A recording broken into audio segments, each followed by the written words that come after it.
काया छोड़ी चला जावे हंसा तो कहो जीव कहाँ समाया रे उन घर की कोई शान समझाओ।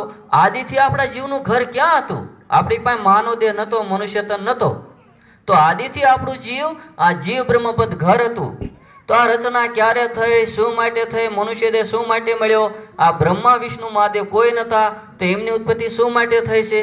સંતો બતાવે, બ્રહ્મા વિષ્ણુ મહેશ નોતા, મૂળ નોતી માયા રે, अलग पुरुष को जीविया नोती तो आवाज कहाँ से आया रे, उन घर की कोई शान समझाओ.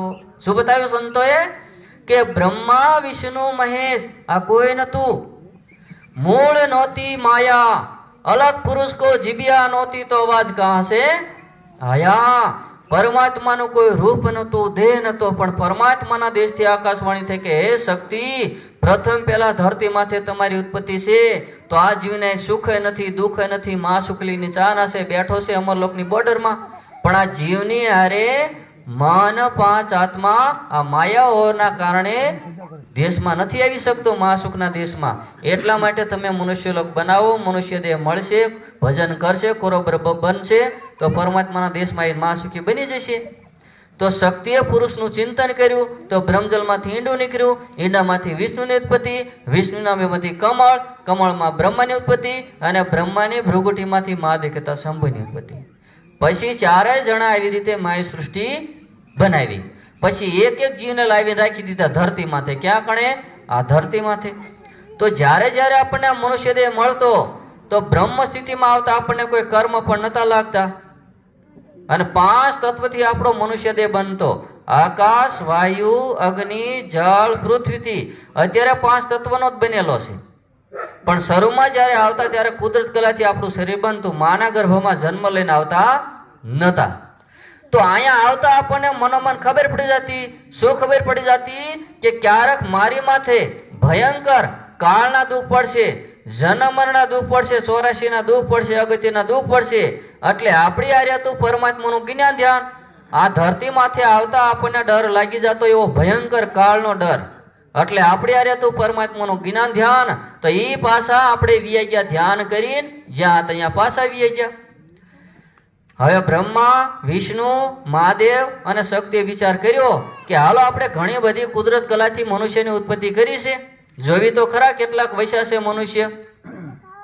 હવે ચારે જણા ધરતી માથે ધ્યાન કરીને જોયું, તો આખી ધરતી ઉજાડ.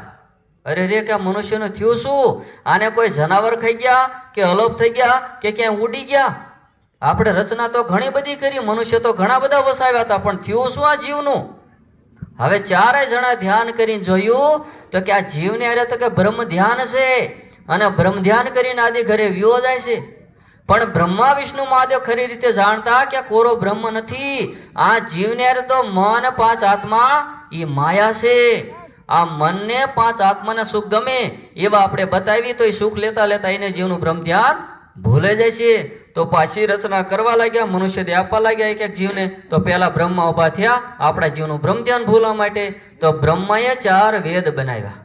શરૂમાં રચના થઈ ત્યારે ઋગ્વેદ, સામવેદ, અથર્વવેદ અને અજુર્વેદ, આવા મોટા મોટા પ્રભાવશાળી વેદ બનાવ્યા 4. અને 4 વેદના વાંચન કરતા એવા પ્રભાવશાળી 88,000 ઋષિ મોકલી દીધા ધરતી ઉપર બનાવ્યા.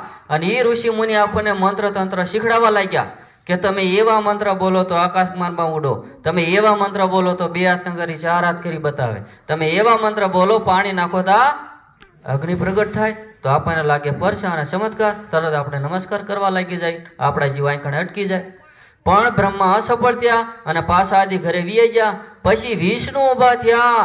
પછી વિષ્ણુ પાછી રચના કરવા લાગ્યા, મનુષ્ય દેહ આપવા લાગ્યા. તો વિષ્ણુ એવા કળાધારી અવતાર નિર્માણ કર્યા, જે આપણે રાજ, રીતિ, લેવડ દેવડ, રૂપિયા, પૈસા, માપ, તોલ આવું બધું બતાવવા લાગ્યા. કોણ? અવતારો, વિષ્ણુના અવતારો. એ આપણને બધું બતાવવા લાગ્યા કે રાજ રીતિ કરશે, પ્રજાની સેવા કરશે તો બ્રહ્મધ્યાન ભૂલાઈ જશે. પછી ઘણું બધું લેવડ દેવડ માપ તોલ શીખડાયું. અત્યારે જો આપણે લેવડ દેવડ કરી મકાનની, પૈસાની, જમીનની, વાહનની, શું માટે? આ બધીમાં લેવડ દેવડમાં પૂરો થઈ જાય, સમય ગયો જાય ને આપણે પરમાત્માનું ધ્યાન કાંઈ થતું, ભક્તિ કાંઈ થતી નથી. પછી આપણને માપ તોલ શીખડાયું કે આવી રીતે માપો ને આવી રીતે તોલો.